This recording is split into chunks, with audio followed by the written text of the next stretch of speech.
왕이신 나의 하나님이여, 내가 주를 높이고 영원히 주의 이름을 송축하리이다.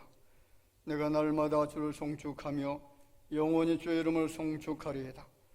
여호와는 위대하시니 그게 찬양할 것이라. 그의 위대하심을 청량하지 못하리로다.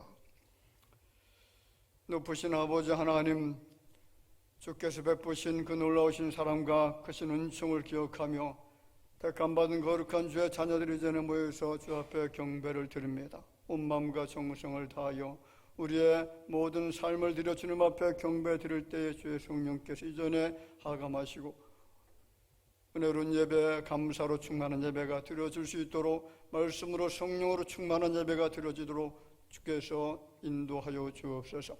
예배 모든 시종을 주님께 의탁합니다. 홀로 영광을 거두어 주시기를 원하옵고 살아계신 예수님의 이름으로 기도하옵나이다. 아멘.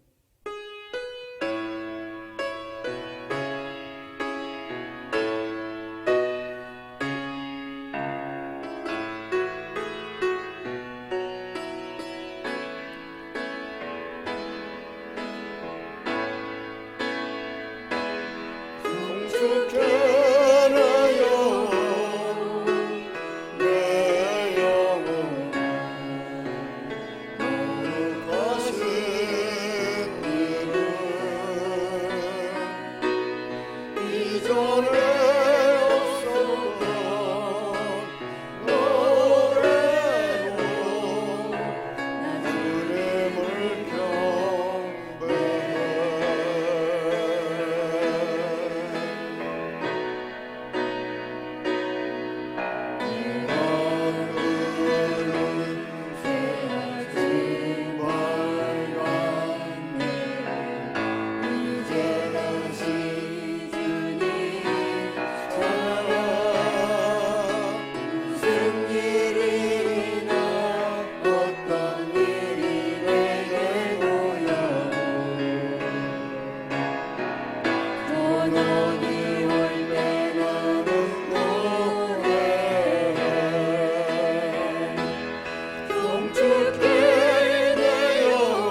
하나님이여 주의 인자를 따라 내게 은혜를 베푸시며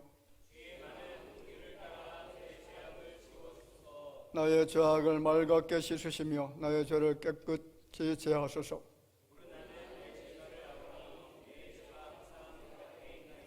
내가 주께만 범죄하여 주의 목전에 악을 행하였사오니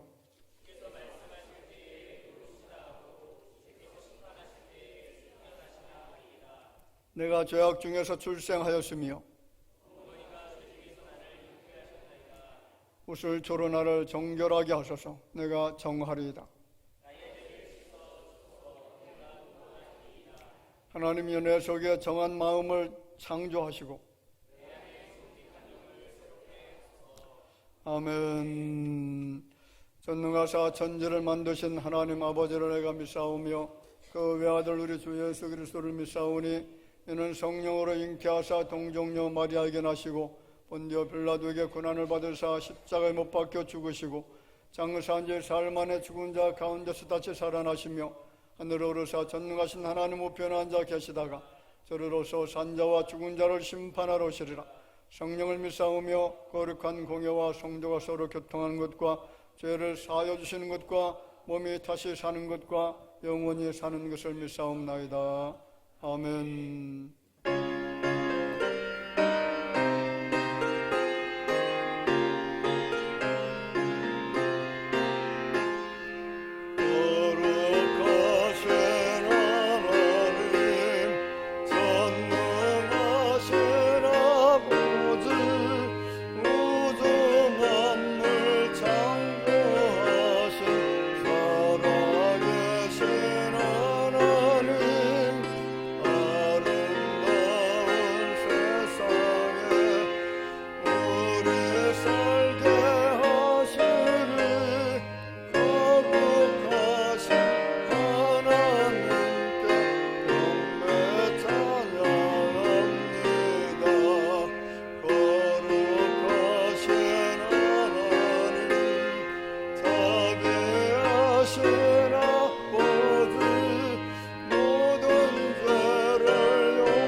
거룩한 주일에 하나님을 사랑하는 백성들이 온 마음과 정성을 다해 찬양과 경배를 드리니 주 앞에 나아오니 받아 주옵소서. 오늘도 변함없이 우리 가운데 임재하시어 상한 심령을 위로해 주시고 병든 몸과 마음을 치유해 주시니 감사합니다. 세상의 그 어떤 일보다 주님께 예배드림이 가장 소중하고 기쁜 일임을 고백합니다. 이 시간 주님의 빛난 영광만을 바라보며 신령과 진정으로 경배하게 하옵소서. 이 시간 주님께 회개합니다. 우리는 이미 엄청난 구원의 은혜를 받았음에도 여전히 옛사람의 자리에만 머물러 있음을 용서해 주옵소서. 우리 모두가 아무런 목적 없이 주님을 믿고 있는지 한번 돌아보게 하시고 주님을 향한 잃어버린 열정, 잃어버린 감사, 잃어버린 기쁨을 이 시간 회복시켜 주옵소서. 나라와 민족을 위하여 기도합니다. 교회의 머리가 되신 주님, 이 땅에 세워진 교회가 주님의 한없는 은혜와 사랑 속에 지금까지 달려올 수 있도록 인도해 주심에 감사를 드립니다. 간절히 바라옵기는 온 교회가 이 시대에 주님의 뜻을 온전히 받들면서 맡겨주신 사명을 잘 감당할 수 있도록 인도하여 주옵소서. 이 나라 이민족 믿음의 가족들이 이전보다 더욱 부흥하는 충만한 은혜를 허락하여 주옵소서. 주님의 몸된 교회를 위하여 기도합니다. 대호교회 주일학교 전체 여름 행사를 은혜 가운데 마치게 하심을 감사합니다. 모든 기관이 성령과 말씀으로 충만하여 지속적으로 부흥할 수 있도록 인도하여 주옵소서. 안타까운 것은 대호교회에 몸이 아픈 성도님들이 있습니다. 하나님의 치료의 손길로 완치될 수 있도록 도와주옵소서. 대화교회가 날마다 말씀으로 새롭게 되어 전도하는 교회, 기도를 통해 성령의 역사가 나타나는 교회, 사랑이 넘치는 교회로 성장하게 하시며 지역개발이 속히 이루어져서 많은 영혼을 주님께로 인도하는 구원의 방주가 되게 하옵소서. 대학교의 모든 성도님들 무더운 날씨 가운데 영육간에 강건하게 하시고 모든 삶의 자리 가운데 복의 복을 더하여 주시옵소서. 오늘도 보이지 않는 곳에서 봉사하시고 헌신하시는 모든 손길에 축복하여 주시고 그 위에 하나님의 한없는 은혜가 임하시기를 기도합니다. 원래 목사님과 손유한 선교사님의 앞날과 건강을 지켜주시고 부족함 없도록 인도하여 주옵소서. 하나님의 말씀을 대언하시는 목사님을 성령으로 충만케 하여 주시고 전하시는 말씀을 통하여 온 성도님들이 크고 놀라운 주님의 뜻과 계획을 발견하고 말씀 가운데 순종으로 나아가게 하여 주옵소서.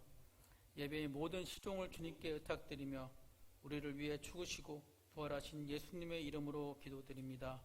아멘.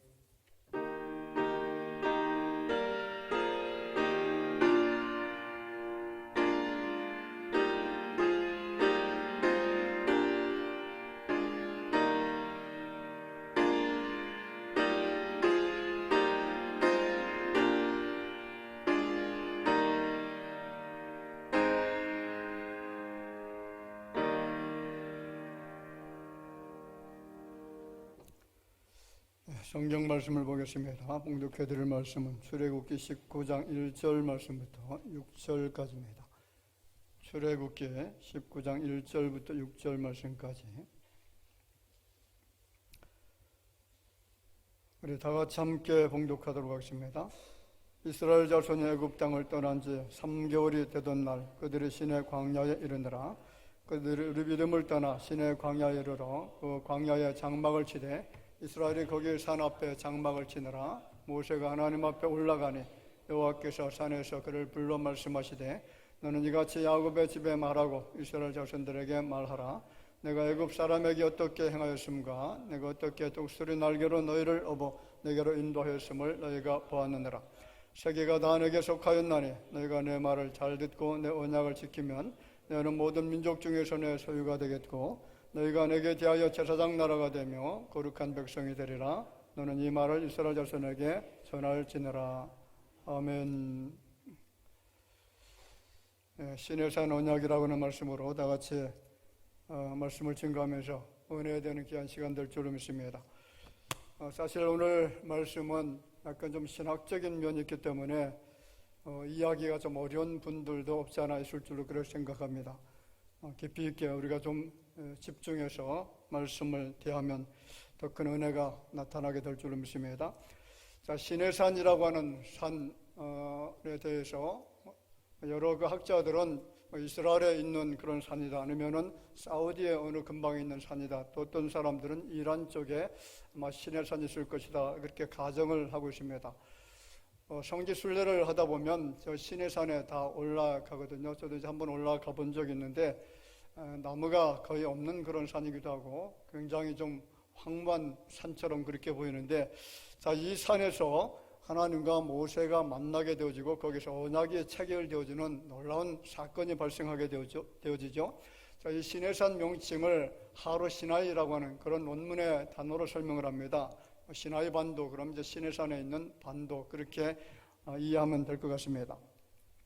자, 여호와의 강림하는 모습을 한번 그림으로 잠깐 볼까요? 지금 시내산이라고 가정을 하고, 그래서 여기에 불과 연기로 빽빽한 그 모습 속에서 하나님이 강림하셨고 그 강림하신 하나님과 모세가 대면하게 되어지는 그런 모습이죠. 자, 1절 같이 읽어볼까요? 1절 말씀을 보면 이스라엘 자손이 애굽 땅을 떠난 지 3개월이 되던 날 그들이 시내 광야에 이르느라 자, 이스라엘 백성들은 애굽 땅에서 430년 동안 종사를 했다. 우리가 잘 아는 내용들이죠.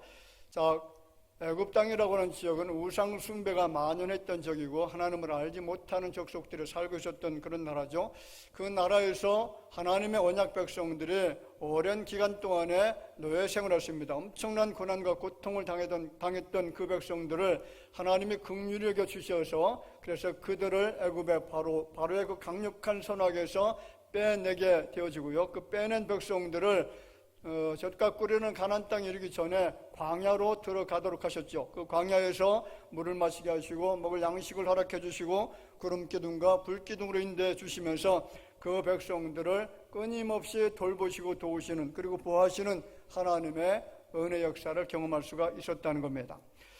자, 그러면 이스라엘 백성들이 그 시내산 앞에서 장막을 치고 쉬고 있을 때 어떤 사건이 일어났는가? 오늘 3절에 이렇게 표현합니다. 모세가 하나님 앞에 올라가니 여호와께서 산에서 그를 불러 말씀하시되 너는 이같이 야곱의 집에 말하고 이스라엘 자손들에게 말하라. 자, 하나님이 사람에게 나타나셨다는 것이고요. 그리고 모세에게 나타나셔서 그와 언약을 체결하는 장면이 나타납니다. 여러분, 성경을 보면 언약의 종류가 상당히 많습니다. 여러 다양한 언약들이 있는데 그 언약이 아담에게 맺어진 언약이라고 해서 아담 언약이라고 이야기하죠. 이것을 원시 언약이라고 하는 이야기하기도 하는데 창세기 3장 15절 말씀을 통해서 원시 언약, 이 아담 언약이 체결이 되어집니다. 자, 창세기 9장 11절 말씀에 보면 온 세상이 홍수로 다 멸절당하게 되어지죠. 그리고 방주에서 나온 노아라고 하는 사람과 하나님께서 또 언약을 체결하시는데 이것을 노아 언약이라고 합니다. 어떤 언약이죠? 다시는 물로 홍수로 너희를 멸하지 않겠다라고 하는 그런 언약입니다. 일명 또 무지개 언약이라고 말하기도 합니다.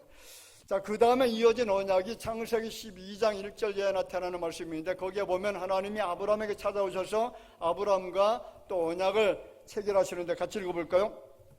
내가 너로 큰 민족을 이루고 내게 복을 주어 내 이름을 창대하게 하리니 너는 복이 될지라. 너를 축복하는 자에게는 내가 복을 내리고 너를 저주하는 자에게는 내가 저주하리니 땅의 모든 족속이 너로 말미암아 복을 얻을 것이라 하신지라. 자, 아브라함 한 사람을 통해서 그 후에 다윗이 출생하게 되어지고 그리고 그의 후손들이 계속 이어지면서 누가 탄생하죠? 예수 그리스도께서 이 땅에 오시는데, 다시 말하면 아브라함 언약은 바로 예수님과 체결된 언약과 다르지 않다는 사실이죠. 자, 그 다음 체결된 언약이 다윗 언약입니다. 사무엘하 7장 16절 말씀에 체결되어지죠. 내 집과 내 나라가 내 앞에서 영원히 보존되고 내 왕위가 영원히 견고하리라. 자, 출애굽기에 기록된 모든 사건들은 역사적인 것보다 더 중요한 것이 있습니다. 그 속에 영적인 의미가 담겨져 있다는 사실이죠. 출애굽 사건은 거룩하신 하나님이 택하신 백성들을 어떤 상황에서 구원해 내셨고 어떻게 인도하셨고 어떻게 그들에게 교훈하시고 어떻게 천국까지 인도해 주시는지 그림처럼 설명해 주고 있습니다. 출애굽을 시작한 지 석 달이 지났고요. 그 시점에 시내 광야에 도착했다. 오늘 보면 1절에 그렇게 이야기를 하죠. 자, 시내산에서 이스라엘 백성들이 행한 일은 하나님과 언약을 맺은 사건입니다. 이 언약을 체결한 장소가 시내산이라고 해서 시내산 언약, 그리고 중보자로 나섰던 사람이 모세라고 해서 모세 언약, 그렇게 이해를 할 수가 있습니다. 자, 그러면 첫 번째로 우리가 생각해 볼 말씀이 뭐냐면 시내산 언약의 내용입니다. 시내산에서 체결된 언약은 어떤 내용을 담고 있느냐? 그 내용이 5절, 6절에 나타나죠. 세계가 다 내게 속하였나니 너희가 내 말을 잘 듣고 내 언약을 지키면, 무엇을 지키면요? 언약을 지키면 너희는 모든 민족 중에서 내 소유가 되겠고 너희가 내게 대하여 제사장 나라가 되며 거룩한 백성이 되리라. 너는 이 말을 이스라엘 자손에게 전할지니라. 자, 하나님께서 모세에게 이런 언약의 내용을 설명해 주십니다. 너희가 언약을 지킬 것이냐 지키지 않을 것이냐, 거기에 대해서 이스라엘 백성들이 이제 대답을 해야 되는데 모세가 그 말씀을, 하나님 주신 말씀을 이스라엘 백성들에게 전달했더니 그 백성들의 반응이 어떤 반응입니까? 7절 8절에 같이 읽어보겠습니다. 자, 모세가 내려와서 백성의 장로들을 불러 여호와께서 자기에게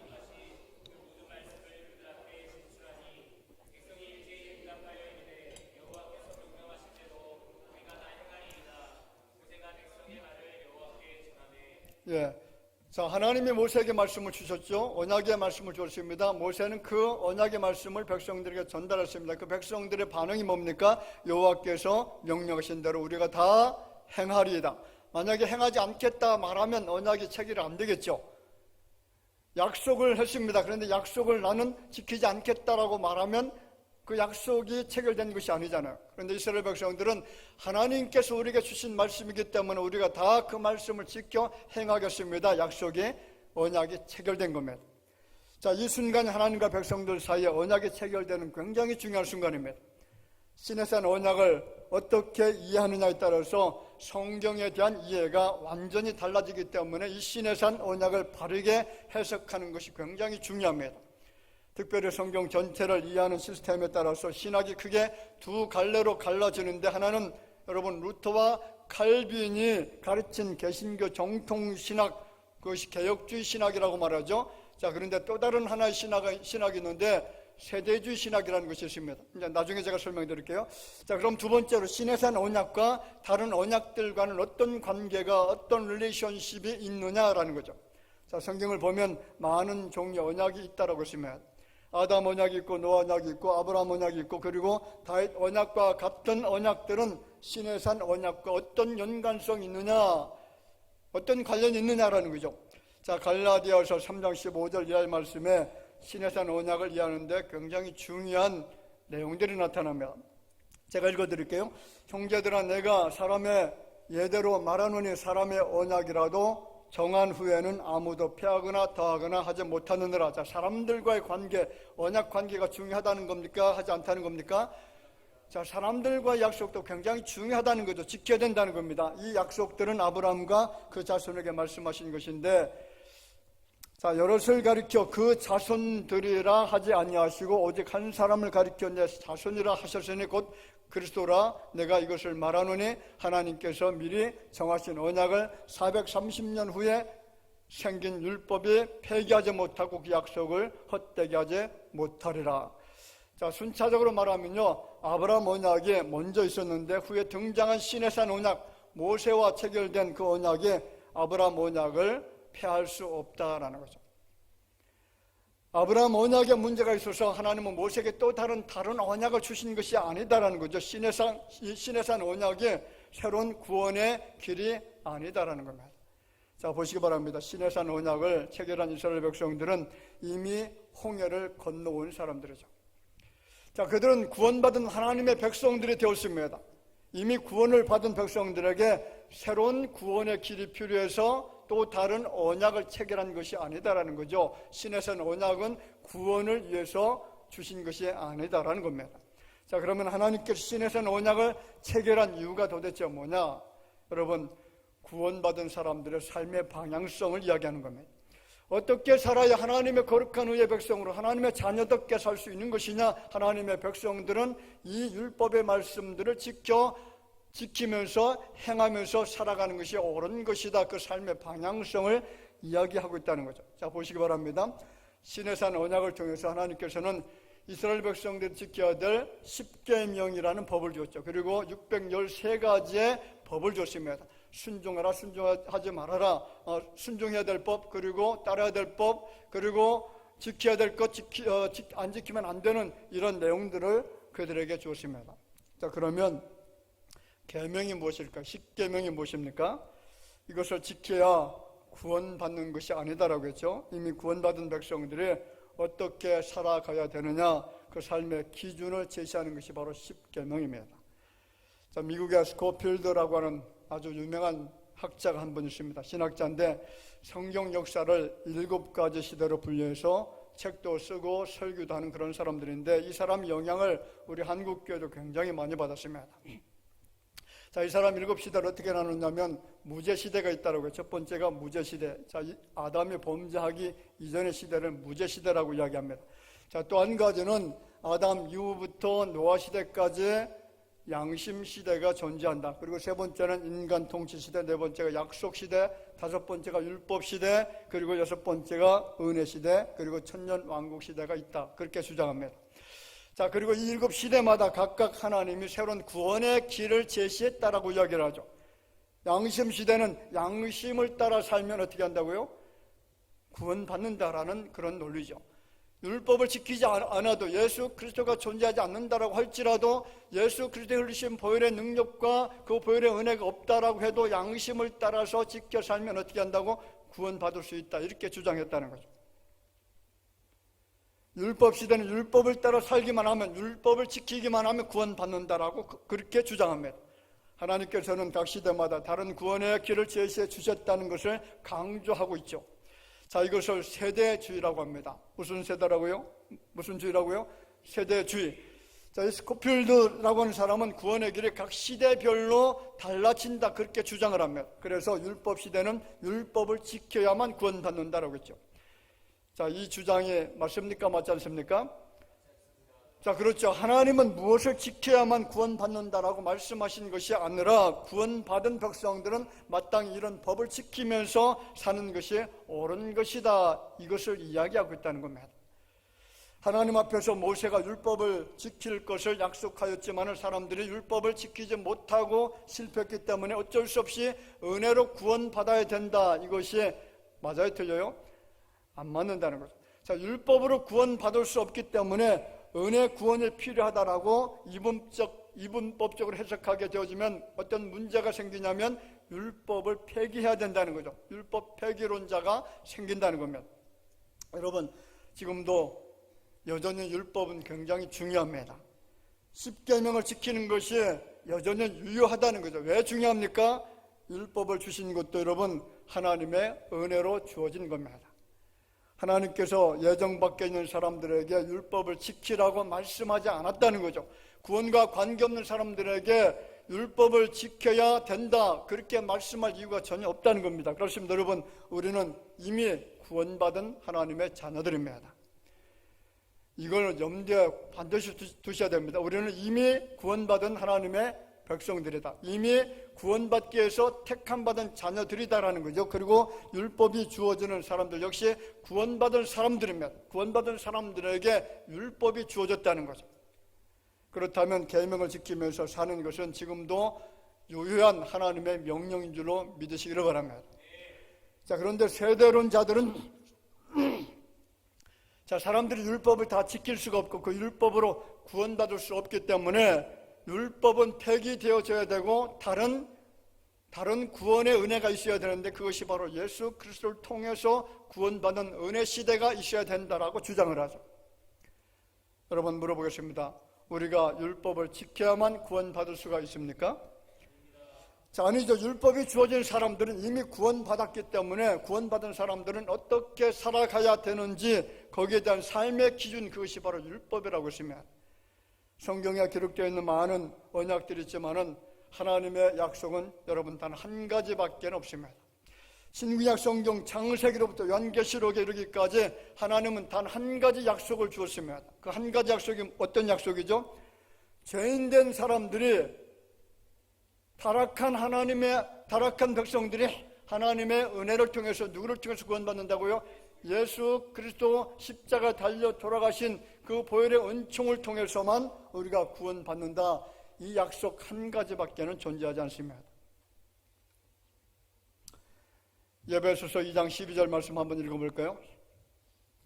그때에 너희는 그리스도 밖에 있었고 이스라엘 나라 밖의 사람이라 약속의 언약들에 대하여는 외인이요 세상에서 소망이 없고 하나님도 없는 자이더니 이제는 전에 멀리 있던 너희가 그리스도 예수 안에서 그리스도의 피로 가까워졌느니라. 예수 그리스도와 전혀 상관이 없었던 존재들이었던 그때에는 우리는 아무것도 아닌 존재였다는 거죠. 약속들에 대해서는 외인이었다는 겁니다. 약속을 받지 못한 자녀들이었다는 거. 그러나 예수 그리스도를 통해서 우리가 약속 있는 사람들이 되어졌고 약속받은 하나님의 자녀가 되어졌고 그래서 그 약속으로 인해서 우리가 언약 때문에 커버넌트 언약 때문에 구원을 받았다는 거죠. 자, 약속의 언약들이라는 단어를 한번 잘 살펴보세요. 영어에서는 이제 covenant of the promise라는 단어입니다. covenant of the promise. 자, 이 단어 속에 약속은 단수로 사용되어졌죠. promise는 단수입니다. 그런데 covenant는 s가 붙었죠. 복수로 사용됐습니다. 자, 여기서는 하나님의 약속 한 가지를 이루는 여러 가지 언약들, 약속들이 있다는 겁니다. 성경에 많은 언약들이 기록되어 있어도 결국 하나님의 약속은 한 가지밖에 없다는 거죠. 죄인된 인간은 누구를 통해서만, 예수 그리스도를 통해서만 구원의 길이 열려지게 되어지고, 그를 통해서만 하나님의 거룩한 백성이 되어지고, 그를 통해서 영원한 나라에 이르게 될 수 있다는 것, 이것이 바로 성경 전체로는 문맥입니다. 자, 요한복음 5장 46절 47절 말씀에 보면, 모세를 믿었더라면 또 나를 믿었으리니 이는 그가 내게 대하여 기록하였음이라. 모세가 누구를 기록했다고요? 예수님을 기록했다는 거죠. 모세가 기록한 말씀은 예수님에 대한 기록이라는 겁니다. 그러나 그의 글도 믿지 아니하거든 어찌 내 말을 믿겠느냐. 자, 모세는 예수님을 전혀 모르는 사람이죠. 모세가 태어났을 때는 예수 그리스도께서 3,500년 후에 탄생하셨기 때문에 예수님 어떤 분인지 전혀 모릅니다. 그런데 그럼에도 그가 기록한 말들이 누구를 향하고 있습니까? 예수님을 향하고 있다는 거죠. 자, 그렇습니다. 모든 언약이 가르치는 방향은 바로 예수 그리스도라는 사실이죠. 아담과 아브라함과 모세 그리고 다윗에게 주신 모든 언약에 향하고 있는 중심은 바로 예수님이라는 겁니다. 예수를 통해서 죄사함이 있고, 여러분, 예수를 통해서 거룩해지고, 예수를 통해서 하나님의 백성이 되어지고, 예수를 통해서 구원받게 되어지고, 예수를 통해서 영화롭게 되어지고, 예수를 통해서 우리가 천국에 이르게 되어질 줄로 믿습니다. 그렇다면 모세를 통해서 주신 언약의 말씀들, 그 중에 대표적 계명인 10계명은 하나님의 백성들이 따라가야 될 삶의 표준이고 삶의 기준이라는 거죠. 왜 그렇습니까?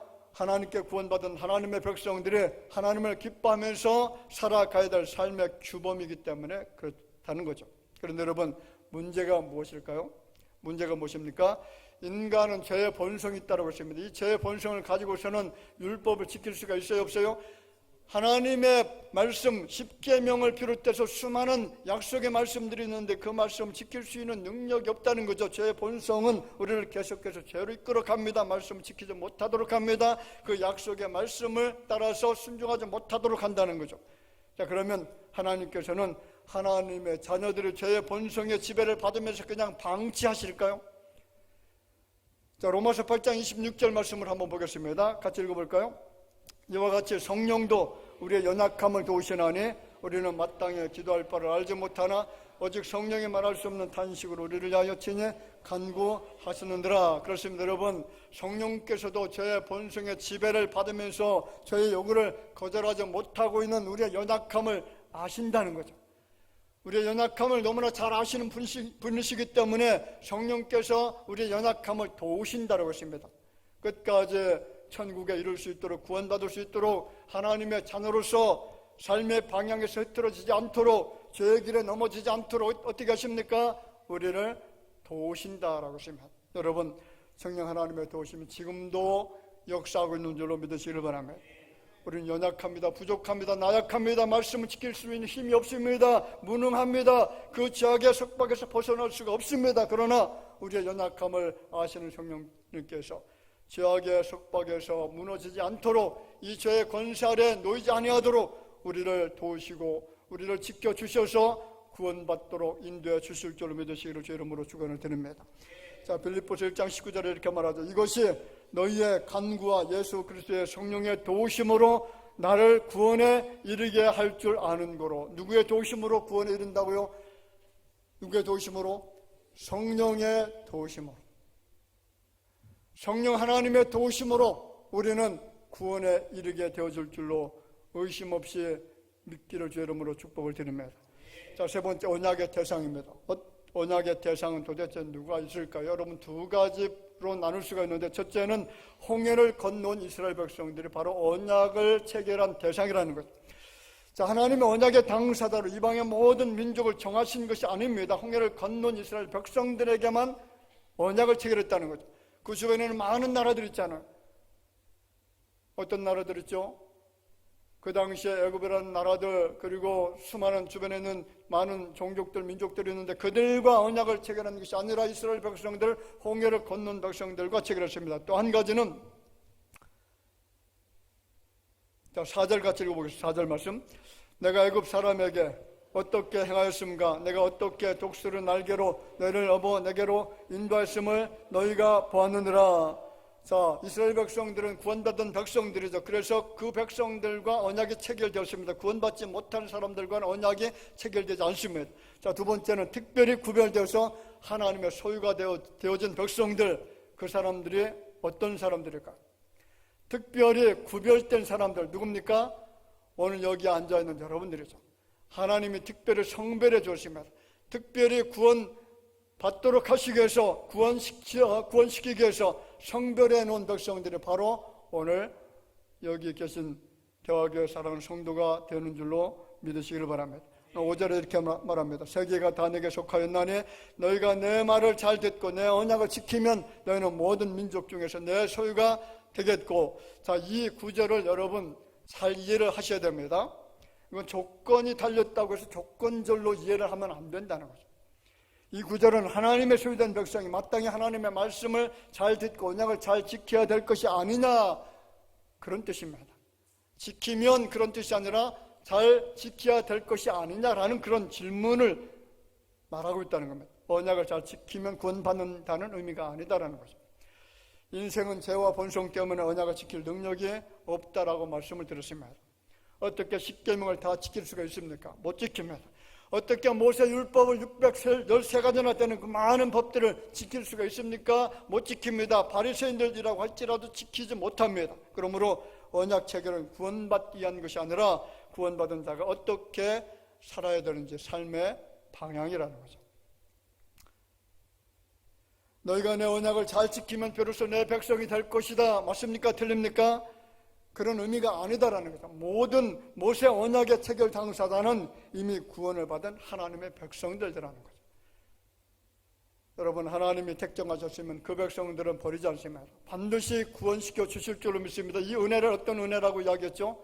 제가 설명드렸죠? 불가항력적 은혜, 거부할 수 없는 은혜. 구원받은 하나님의 자녀들은 구원받지 못할 자리로 떨어질 수 없는 은혜, 이것은 무슨 은혜라고요? 불가항력적 은혜라고 했습니다. 자, 네 번째, 그럼 시내산 언약의 법이 있습니다. 세 가지 법을 줬습니다.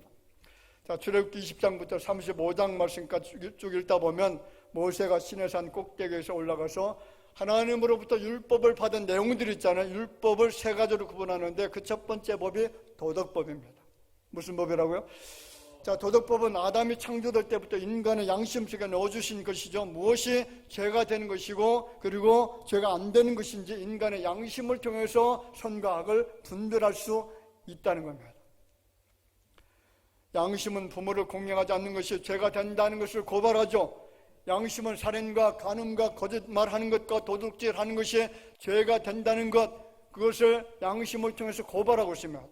만약 사람들이 법을 지키지 않고 살인을 하고 도둑질을 한다면 그들 마음속에 양심이 괴로움을 당하죠. 양심 속에 평안이 없습니다. 여러분, 말씀을 지키고 말씀을 사랑하는 자에게 평안이 있는 것을 믿으시기를 주 이름으로 축원을 드립니다. 우리나라에 보세요. 여러분, 유명한 정치인들, 유명한 국회의원들, 유명한 장관들, 심지어는 대통령을 했던 사람까지라도 그들이 양심에 화인 맞은 사람들이 되어진다면 죄에 대해서 죄를 느끼지 못하죠. 그러나 양심이 살아있는 사람들은 그 양심이 죄를 계속 고발합니다. 너는 나쁜 짓을 했어. 너는 백성들을 너무나 힘들게 해서 너는 교회를 무너뜨리는 악한 사람이었어. 너는 예배를 방해하는 사람이었어 라고 양심이 고발하는데, 그런데 문제는 양심에 화인 맞은 사람들은 그것을 전혀 못 느낀다는 거죠. 자, 시편 119편 165절 말씀에 이렇게 말합니다. 주의 법을 사랑하는 자에게는 큰 평안이 있으니 그들에게 장애물이 없으리이다. 자, 하나님의 법을 사랑하는 사람들은 평안이 있습니다. 그러나 말씀을 사랑하지 않고 거부하는 사람들, 대적하는 사람들에게는 평안이 없다는 거죠. 여러분들은 말씀을 사랑하시길 바라고 하나님 말씀을 가까이 하시길 바랍니다. 그래야 할 때 하나님이 주시는 은혜가 평안의 복인 줄로 믿습니다. 자, 두 번째는 희생제사법이 있는데 이것을 의식법이라고 말하죠. 동물을 잡아서 피 흘림을 통해서 그들의 속죄함을 받을 수 있도록 한 것이죠. 그래서 도덕적으로 잘못된 죄를 지은 사람들에게 하나님께서 용서의 길을 허락해 주셨는데, 제사 제도를 통해서 그 제사는 나중에 어떤 제사가 드려지는 것이죠. 예수님의 십자가를 통한 제사였습니다. 그 제사를 통해서 죄사함을 받는다라고 하는 그런 희생제사법을 이스라엘 백성들에게 줬다는 겁니다. 자, 세 번째는 성막법이 있습니다. 성막을 통해서 그 안에 들어가서 하나님께 예배함을 통하여 죄사함을 받을 수 있는 길이 있었다는 겁니다. 여러분 중요합니다. 시내산 언약은 복음입니다. 같이 볼까요? 시내산 언약은 복음이다. 자, 복음의 핵심이 그 안에 다 들어있습니다. 시내산 언약과 예수 그리스도를 믿는 자에게 구원을 주시는 은혜 언약은 결코 배치되는 것이 아니다라는 거죠. 시내산 언약은 여러분 중요한 구원이 담겨져 있는 복음이라는 거죠. 모든 언약은 누구에게로 향한다고요? 예수님께로 향한다고 했습니다. 모든 언약이 적용되는 당사자는 창세 전에 이미 구원받기로 예정된 사람들입니다. 하나님으로부터 작정된 자는 언약이 체결되지 않으면, 언약 안으로 초청받을 수가 없으면. 말씀을 맺겠습니다. 여러분 베드로전서 2장 9절 말씀에 보면 이렇게 표현하는 말씀이 있죠. 자, 같이 보겠습니다. 그러나 너희는 택하신 족속이요 왕같은 제사장들이요 거룩한 나라요 그의 소유가 된 백성이니 이는 너희를 어두운 데서 불러내어 그의 귀한 빛에 들어가게 하신 이의 아름다운 덕을 선포하게 하려 하심이라.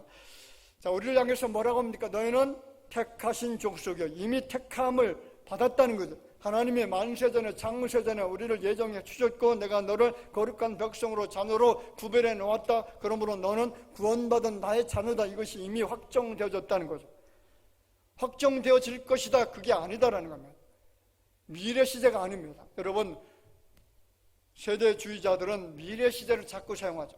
이렇게 해야만 구원받을 것이다, 이것을 지켜야만 구원받게 된다, 이런 미래 시제를 사용하는데 우리는 이미 과거 완료형입니다. 구원받은 백성들은 이미 구원이 완료되어졌다는 거예요. 여러분 믿어지시나요? 이것을 아셔야만 개혁주의 신학 안에서 신앙생활하는데 전혀 문제가 되잖아요. 이것을 모르니까 세대주의적인 그런 관점에서 내가 이것을 해야 되지 않겠느냐, 율법의 말씀 지켜야 돼, 하나님께서 주신 말씀이니까 다 지켜야만 내가 구원받지 않겠는가라고 하는 이런 생각 때문에 우리의 구원이 굉장히 연약해집니다. 흐려질 가능성이 많습니다. 그의 귀한 빛에 들어가게 하신 이 말씀이 여러분 무슨 뜻인지 아시나요? 그의 귀한 빛에 들어간다는 것은 천국을 말하죠. 하나님께서 천국 백성으로 삼아주신 그 백성들을 어떻게 호칭하고 있냐면 택하신 족속, 왕같은 제사장, 거룩한 나라, 그의 소유된 백성이라고 이야기합니다. 여러분 온 세상 역사 가운데 이와 같은 찬사를 받았던 족속의 사람들이 도대체 누가 있습니까? 그 누가 이와 같은 영화로운 소리, 축복의 소리를 누가 들었던 사람이 누가 있겠습니까? 오직 택함을 받은 백성들에게 주시는 축복의 소리인 줄로 믿습니다. 창세전에 택함받은 자들에게만 들려주시는 축복의 소리입니다. 축복의 이름이라는 거죠. 오늘 본문 6절 같이 보겠습니다. 크게 읽어볼까요? 너희가 내게 대하여 제사장 나라가 되며 거룩한 백성이 되리라. 너는 이 말을 이스라엘 자손에게 전할지니라. 할렐루야. 여러분 약속이 없는 사람들, 언약 밖에 있는 사람들 한번 보시기 바랍니다. 그들에게 주어진 호칭은 저주받은 자면 하나님의 진노 가운데 있는 자들이라고 했습니다. 구원의 노래를 부를 수 없는 자들이라고 했습니다. 심판날에 불못에 던져질 자들이라고 했죠. 그들이 부귀영화를 누리고 세상의 기쁨과 모든 행복을 다 누리며 살 수는 있습니다. 그런데 그들에게 없는 것이 있죠. 무엇입니까? 하나님의 언약이 없습니다. 뭐가 없다고요? 하나님의 언약, 커버넌트, 이 언약이 프로미스, 약속이 없다는 거죠. 예수를 통해 주시는 구원의 언약이 없습니다. 이러한 자들을 향해서 성경은 외인이다, 저주 아래 놓인 자다 이렇게 말합니다. 여러분 우리는 약속이 있는 자녀들입니다. 구원받은 하나님의 백성들입니다. 그러므로 우리는 하나님 없이는 살 수 없는 존재가 되었습니다. 언약의 말씀을 지키지 않고는 살 수가 없습니다. 그 약속의 말씀이 우리에게 짐이 되는 것이 아니라 여러분 기쁨이 되어졌고 소망이 되어진 줄로 믿습니다. 여러분 큰 소리로 우리가 외쳐도 괜찮습니다. 나는 하나님의 언약을 가슴에 품고 사는 거룩한 백성이 되었습니다. 예수의 보혈로, 십자가의 보혈로 씻김받고 하나님의 나라의 영원한 주인공이 되어졌습니다. 이 외침이 우리의 행복이 되어지고 소망이 되어지고 기쁨이 되어지기를 주의 이름으로 축원을 드립니다.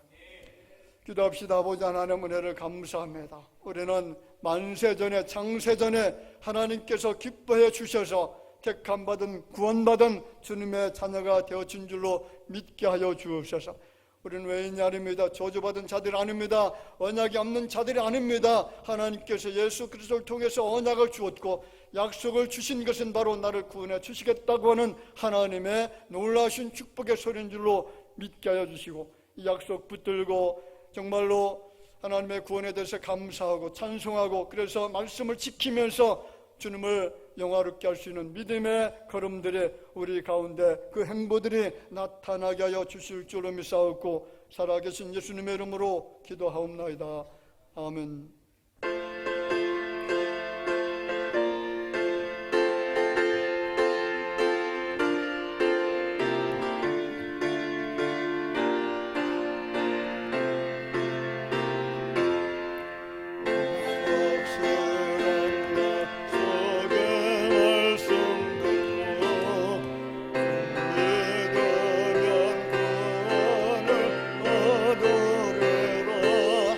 할렐루야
감사함을 드립니다. 청년대학부 수련회 은혜 중에 마치 계신 감사해서 이용선 목사님 가정사 드리고요.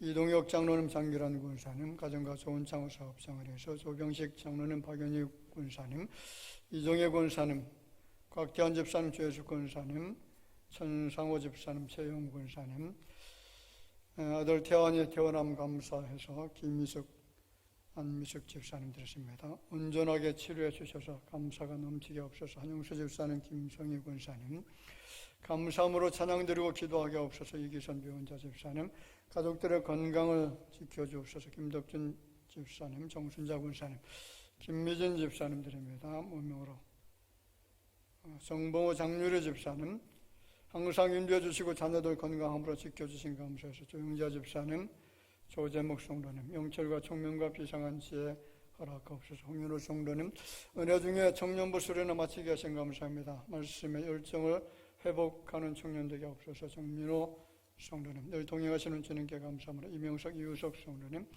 청년부 수련회 은혜롭고 안전하게 마무리할 수 있게 하신 감사해서. 송다정 성도님, 건강함으로 하나님께 영광 돌리는 딸들이 되기를 원해서. 좋은 영혼 성조 성도님 드리고요.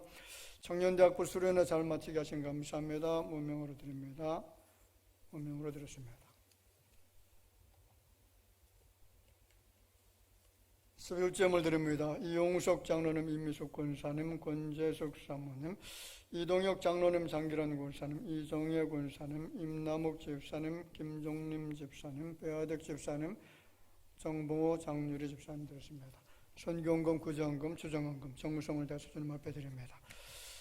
존귀하신 아버지 하나님 은혜를 감사합니다. 오늘 거룩한 성일 이전에 나와서 경배 드리면서 주님 앞에 귀한 예물을 드렸습니다.